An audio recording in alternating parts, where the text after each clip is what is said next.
querida irmã, querido amigo, querida amiga. Bien-aimés frères et sœurs, chers amis, nous voici à un nouveau tutoriel de la nourriture quotidienne. Nous sommes dans la série Parole, vie et édification, Évangile de Jean, deuxième partie. Nous sommes en train d'étudier le livre 1 qui a comme titre « Es-tu disposé à changer de vie ?» Es-tu disposé à changer de vie?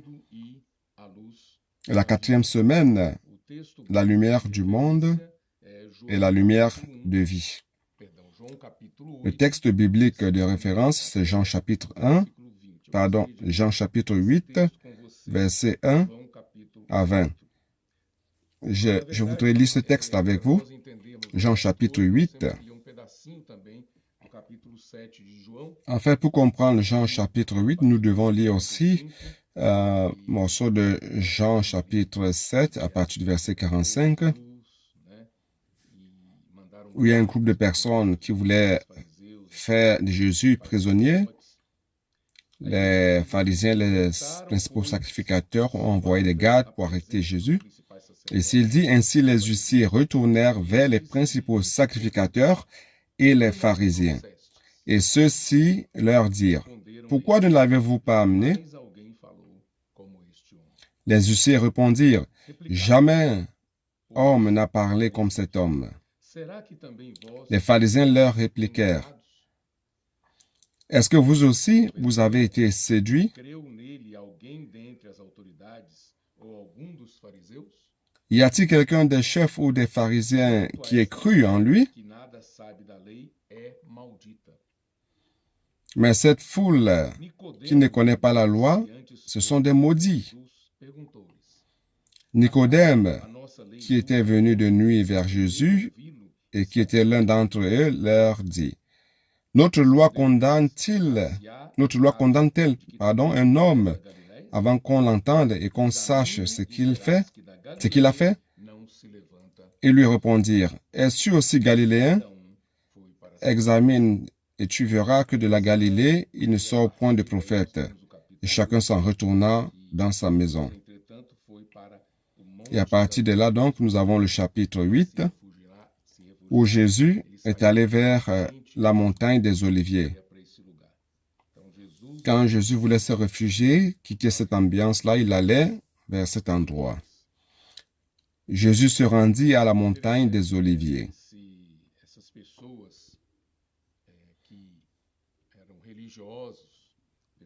C'est intéressant de voir que ces personnes qui étaient des religieux de cette époque-là cherchaient toujours un moyen de pouvoir condamner Jésus, le faire arrêter, le juger, l'arrêter, le juger et lui ôter la vie. Mais nous rendons grâce à Dieu, car Dieu était toujours devant toute son œuvre. Et Dieu a préservé le Seigneur de toutes les situations. Le Seigneur profitait de ce moment-là pour se révéler de plus en plus aux personnes qui lui étaient proches, qui lui étaient plus intimes. Le thème de cette semaine, on a un élément très précieux dans le chapitre de Jean qui dit que la lumière du monde, qui parle de la lumière du monde et de la lumière de vie. Je voudrais vous lire ce texte afin que vous compreniez ce qui sera dit durant cette semaine. Il est clair, il y a bien d'autres textes bibliques, mais la référence basique, c'est celle-ci, Jean 8. Dans verset 1, Jésus se rendit à la montagne des Oliviers. Mais dès le matin, il alla de nouveau dans le temple et tout le peuple vint à lui. S'étant assis, il les enseignait. Alors les scribes et les pharisiens amenèrent une femme surprise en adultère et la plaçant au milieu du peuple. Ils dirent à Jésus, « Maître, cette femme a été surprise en flagrant délit d'adultère. Moïse, dans la loi, nous a ordonné de lapider de telles femmes. Toi donc, que dis-tu? » Il disait cela pour l'éprouver, afin de pouvoir l'accuser. Mais Jésus s'étant baissé, écrivait avec le doigt sur la terre. Comme il continuait à l'interroger, il se releva et leur dit, « Que celui de vous qui est sans péché jette le premier la pierre contre elle. » Et s'étant de nouveau baissé, il écrivait sur la terre. Quand ils entendirent cela, accusés par leur conscience, ils se retirèrent un à un, depuis les plus âgés jusqu'au dernier. Et Jésus resta seul avec la femme qui était là au milieu. Alors s'étant relevé et ne voyant plus que la femme, Jésus lui dit, « Femme, où sont ceux qui t'accusaient? Personne ne t'a-t-il condamné? » Elle répondit, « Non, Seigneur. » Et Jésus lui dit, « Je ne te condamne pas non plus. Va et ne pêche plus. » Jésus leur parla de nouveau et dit, « Je suis la lumière du monde. Celui qui me suit ne marchera pas dans les ténèbres, mais il aura la lumière de la vie. » Ce verset, c'est le principal de cette semaine. Là-dessus, les pharisiens lui dirent, « Tu rends témoignage de toi-même. Ton témoignage n'est pas vrai. » Jésus leur répondit, « Quoique je rende témoignage de moi-même, mon témoignage est vrai, car je sais d'où je suis venu et où je vais. Mais vous ne savez d'où je viens, ni où je vais. Vous jugez selon la chair, moi je ne juge personne. Et si je juge, mon jugement est vrai, car je ne suis pas seul, mais le Père qui m'a envoyé est avec moi. Il est écrit dans votre loi que le témoignage de deux hommes est vrai. Je rends témoignage de moi-même et le Père qui m'a envoyé rend témoignage de moi. » Ils lui dirent donc, « Où est ton Père? » Jésus répondit, « Vous ne connaissez ni moi ni mon Père. Si vous me connaissiez, vous connaîtriez aussi mon Père. » Jésus dit ces paroles enseignant dans le temple, au lieu où était le trésor, et personne ne le saisit, parce que son heure n'était pas encore venue.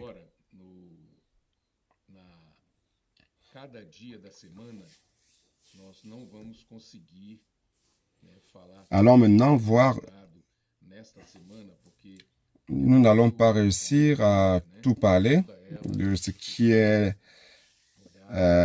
enseigné dans cette semaine, dans chaque jour de la semaine. C'est très riche, mais je vous conseille de regarder chaque texte biblique. Et si vous le souhaitez bien, nous avons le pamphlet dans chaque message, un pamphlet qu'on appelle « Immersion quotidienne » dans la parole prophétique. Donc nous avons ce pamphlet. Nous l'avons toujours car nous l'utilisons pour jouir de cette parole. Donc au-delà de la nourriture quotidienne, vous pouvez utiliser aussi ce pamphlet qui est un résumé de tout ce qui est contenu dans chaque semaine de la nourriture quotidienne. Ici, nous avons des portions de lundi à dimanche. La 4e semaine de cette série a aussi une portion comme celle-ci dans le pamphlet. Donc, au-delà de lire et de jouir de ce pamphlet, l'immerger dans la parole, vous pouvez l'utiliser aussi pour prier sur cette parole et aider les personnes quand on sort pour prêcher l'évangile avec le puis-je prier pour vous.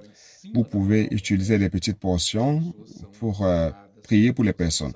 Lorsque nous prions en utilisant la parole prophétique, les personnes sont guéries, les personnes sont sauvées, les miracles s'accomplissent dans leur vie. Nous savons expliquer pourquoi, mais la parole prophétique a cette puissance. Que je voudrais vous indiquer la lecture de ce pamphlet de l'immersion quotidienne dans la parole prophétique. Très bien.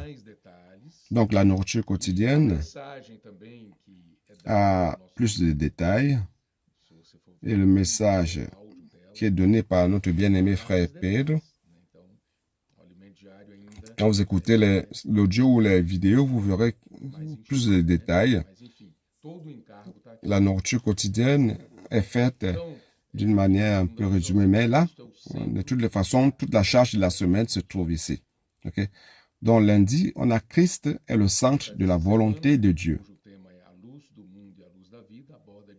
Le message de cette semaine, dans le titre, c'est la lumière de la vie et la lumière de vie. Montre la différence entre la lumière du premier jour de la création et le quatrième jour. Je vais vous lire d'ici peu cette portion dans Genèse. Vous avez vu qu'au chapitre 7 de l'évangile de Jean, le Seigneur a mentionné la fête des tabernacles. En fait, le Seigneur Jésus voulait que le peuple juif ait la réalité de cette fête. La Pâque, le tabernacle, les pains sans levain. Le Seigneur voulait que chaque fête ne soit pas tout simplement un rituel pratiqué par le peuple juif, mais qu'ils aient la réalité de cela. Et la réalité de cette fête, c'est le Seigneur Jésus, c'est la parole qu'il nous apporte. Donc, si le Seigneur Jésus ne serait pas mort et ressuscité, la Pâque n'aurait pas de réalité ni de sens. Donc, ce qui nous donne le sens à notre vie, à la vie de l'Église, aux fêtes, aux réunions de l'Église, c'est le Seigneur Jésus, c'est la parole qu'il a dispensée et qu'il continue de nous dispenser. Mais il est clair,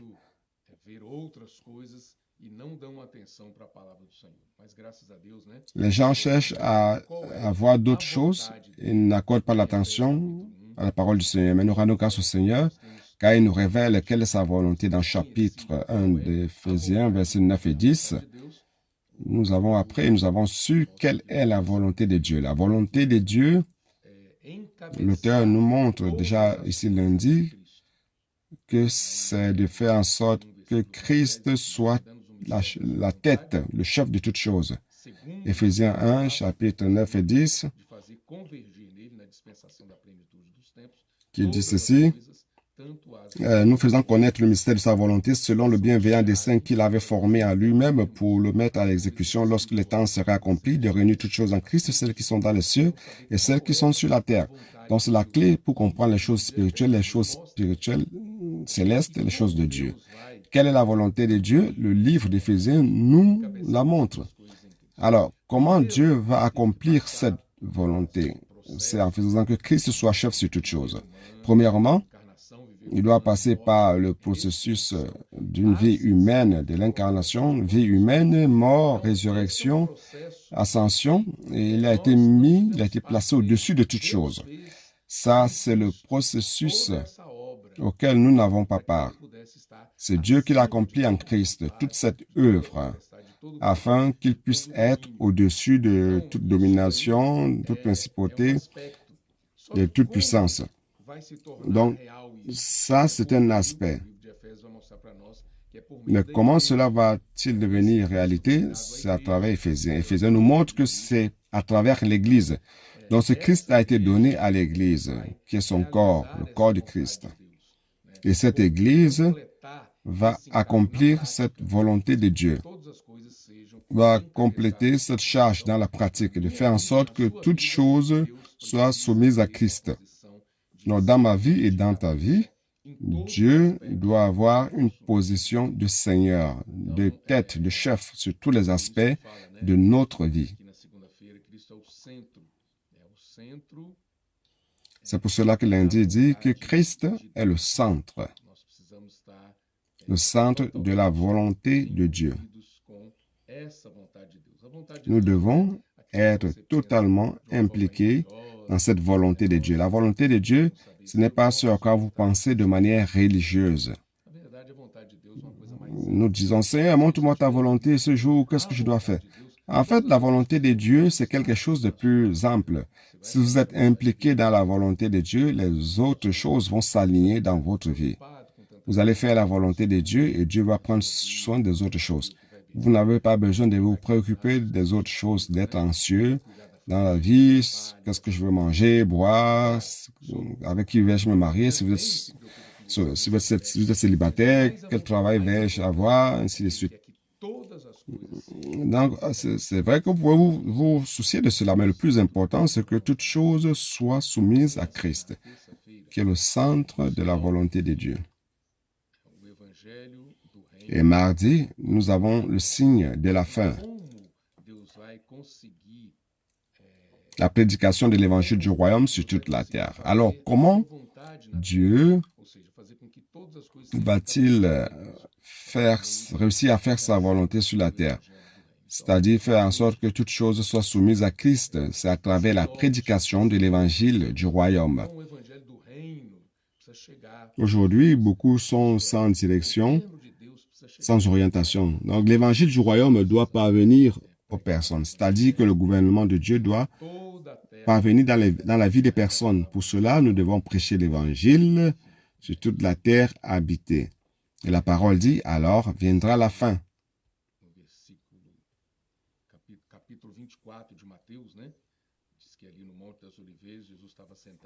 Au chapitre 24 de Matthieu, sur la montagne des Oliviers, Jésus était assis et un disciple lui demanda, quand est-ce que ces choses se produiraient-elles et quand est-ce que la consommation du siècle viendra? Chapitre 24, 1 à 3 de Matthieu, et Jésus raconte ce qui va se passer. Et à partir du verset 12, il dit ceci, Matthieu 24, 12.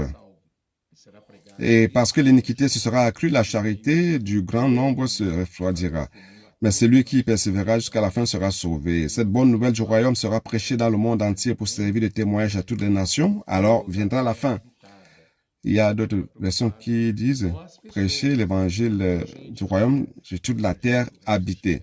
Donc le Seigneur se soucie des personnes. En quelque lieu que ce soit où se trouvent des personnes, l'évangile doit y parvenir. Pour rendre témoignage à toutes les nations, alors viendra la fin. C'est pour cela que nous avons une grande charge de prêcher l'évangile.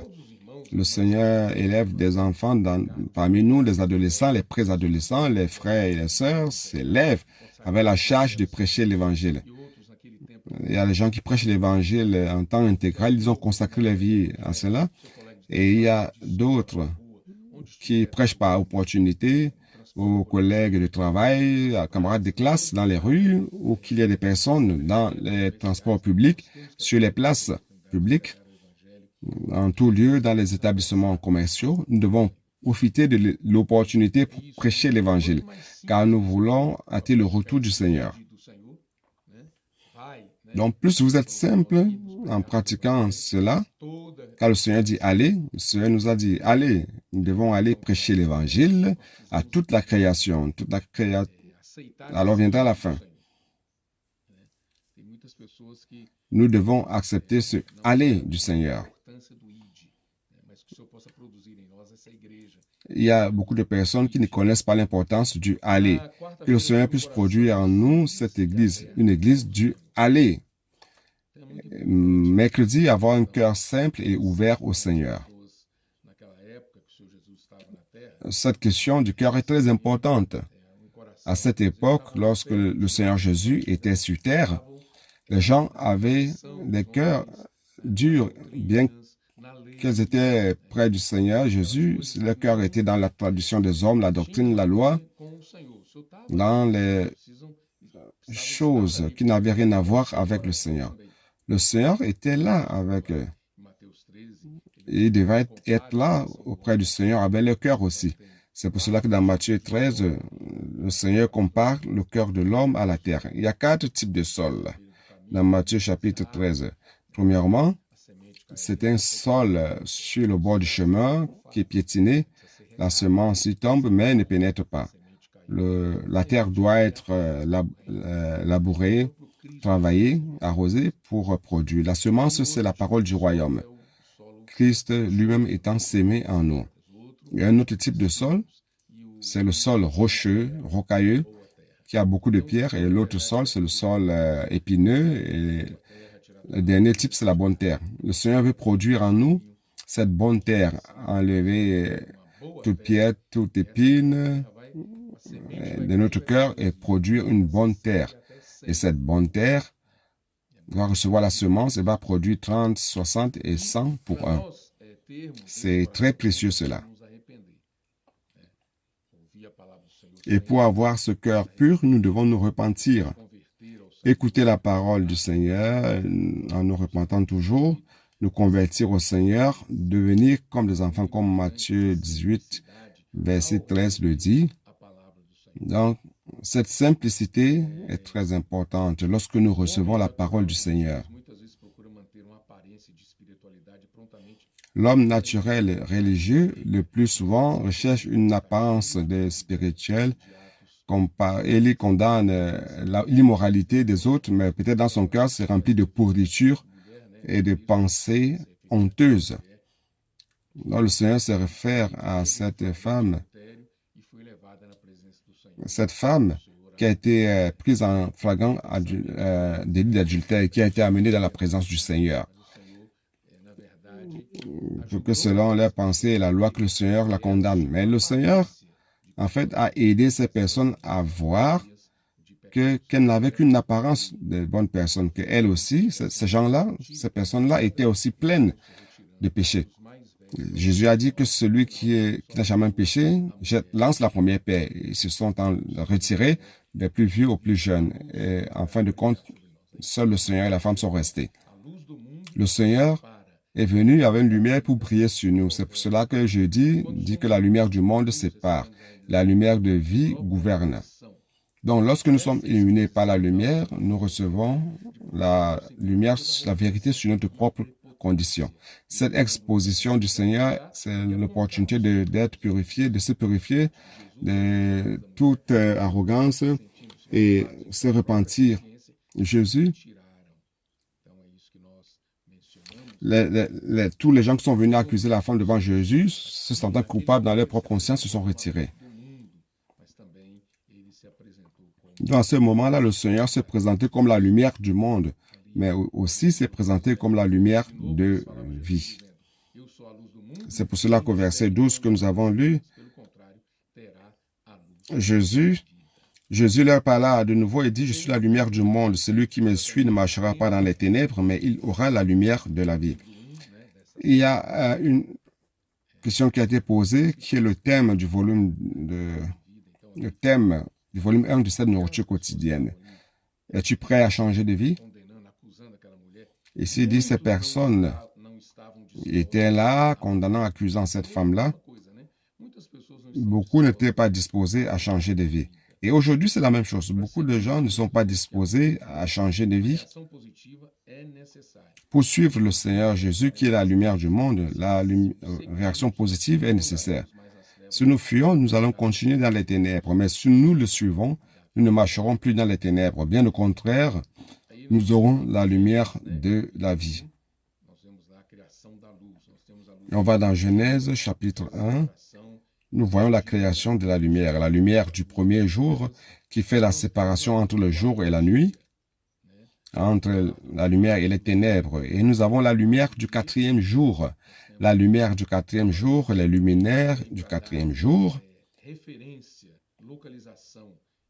C'est une lumière qui apporte la référence, la localisation, qui montre la direction. La lumière du quatrième jour, on voit que cela sert aussi au gouvernement. Ça établit le gouvernement. Ça établit Christ pour gouverner l'Église. Donc, il est important d'avoir la lumière du premier jour. La séparation entre la lumière et la ténèbre dans votre vie, cela doit être bien défini. Et la lumière du quatrième jour aussi est importante, car elle fait ce travail de séparation du jour et de la nuit, mais elle fait plus encore. Le plus important, c'est qu'elle nous met sous le gouvernement du Seigneur. Mais les personnes qui étaient là, près de Jésus, accusant cette femme-là, n'étaient pas intéressées à changer de vie. Ils ont reçu la lumière initiale du Seigneur et tous se sont retirés. Mais s'ils étaient demeurés sous la lumière, ils auraient reçu la lumière de la vie et seraient guéris et ils auraient eu un changement intérieur. C'est la charge de cette semaine. Es-tu disposé à changer de vie? Et pour cela, vendredi dit, suivre le Seigneur. Donc, la manière de recevoir cette lumière du monde et la lumière de la vie, de recevoir ce gouvernement du Seigneur, la direction, que le Seigneur nous donne, la référence qu'il nous donne, nous avons besoin de la parole. Donc, suivre le Seigneur dans la pratique, c'est suivre la parole. Ici, il parle de Néhémie, de la restauration de la muraille de Jérusalem. La restauration de la muraille indique les limites, la séparation. Et à l'intérieur des murailles, il y a un gouvernement. Les choses ne se produisaient pas là selon la volonté des personnes, mais tout se faisait selon la volonté de Dieu. C'est ce que Dieu veut faire dans ta vie. Et maintenant, cette lumière que le Seigneur nous apporte vient nous restreindre. Beaucoup de personnes n'aiment pas être restreintes. Elles veulent être libres pour faire tout ce qu'elles veulent, faire leur propre volonté. Mais celui qui agit selon la vérité vient à la lumière afin que ses œuvres soient manifestées parce qu'elles sont faites en Dieu. C'est dans Jean chapitre 3, versets 19 à 21. Nous devons nous approcher du Seigneur, demeurer auprès de lui afin que cette lumière continue de briller, que nous soyons restreints, que nous soyons gouvernés par le Seigneur et notre vie va changer. Ici, il parle de l'application de la croix dans notre vie, prendre la croix, suivre le Seigneur. Dans cette restriction, Matthieu 16, 24, 25 montre que celui qui veut aller après le Seigneur doit prendre la croix et suivre le Seigneur. Matthieu 16, 24, 25. Il est important de s'abandonner, de se restreindre et se remettre à la direction du Seigneur.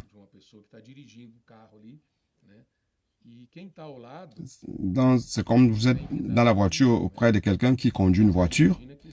Celui qui est de côté ne doit pas donner son opinion. C'est celui qui conduit qui sait où il doit aller. Mais le plus souvent, c'est celui qui est à côté, qui ne conduit pas, qui donne son opinion en disant « va par là, va par ici, va par là ». Il dit « va vite, roule doucement ». Le plus souvent, notre vie, nous ne voulons pas être restreints par le Seigneur et nous mettons à lui donner des opinions, nos opinions. Mais nous devons en ce moment-ci prendre notre croix, nous restreindre et suivre le Seigneur. La parole sur cet aspect est très importante. Samedi dit suivre la vérité dans l'amour. C'est la manière de suivre le Seigneur. Suivre la vérité en amour. Marchons comme des enfants de lumière, comme des enfants bien-aimés de Dieu le Père. Nous ne devons pas nous associer aux œuvres des ténèbres. C'est dans Éphésiens chapitre 5, verset 8 jusqu'au 19. Nous voyons la manière de connaître la volonté de Dieu. Nous immergeons dans la parole et nous demeurons sous la lumière du Seigneur. La lumière vient pour exposer. Nous ne devons pas fuir pour continuer à vivre dans les ténèbres, mais nous devons être disposés à changer de vie. Donc ça, c'est la charge de cette semaine.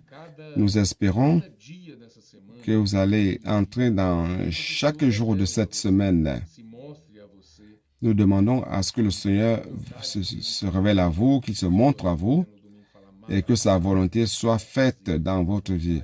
Dimanche dit, aimer la parole pour faire la volonté du Père. J'ai vu chaque fois plus que être lié au Seigneur, suivre le Seigneur dans la pratique, c'est recevoir la parole que le Seigneur nous donne. Nous recevons la parole avec simplicité, avec obéissance. Nous pratiquons cette parole. Ainsi, nous allons nous soumettre au Seigneur. Nous allons continuer à être sous la lumière du monde et recevoir le Seigneur comme lumière de vie afin que notre vie soit changée réellement, intérieurement, pour que ce ne soit pas seulement une carapace, une apparence religieuse, mais que nous soyons réellement des personnes travaillées par le Seigneur. Que Dieu vous bénisse, que la parole de cette semaine puisse être votre lumière, que vous la jouissiez. Vous avez l'immersion, la parole prophétique. En recevant la parole, cherchez à être simple, obéissant, mettant en pratique. Soyez comme un enfant qui avait la même simplicité se confier en la parole. Car la parole va faire l'œuvre du Seigneur, la parole va faire la volonté du Seigneur dans votre vie et à travers vous. Jésus est le Seigneur.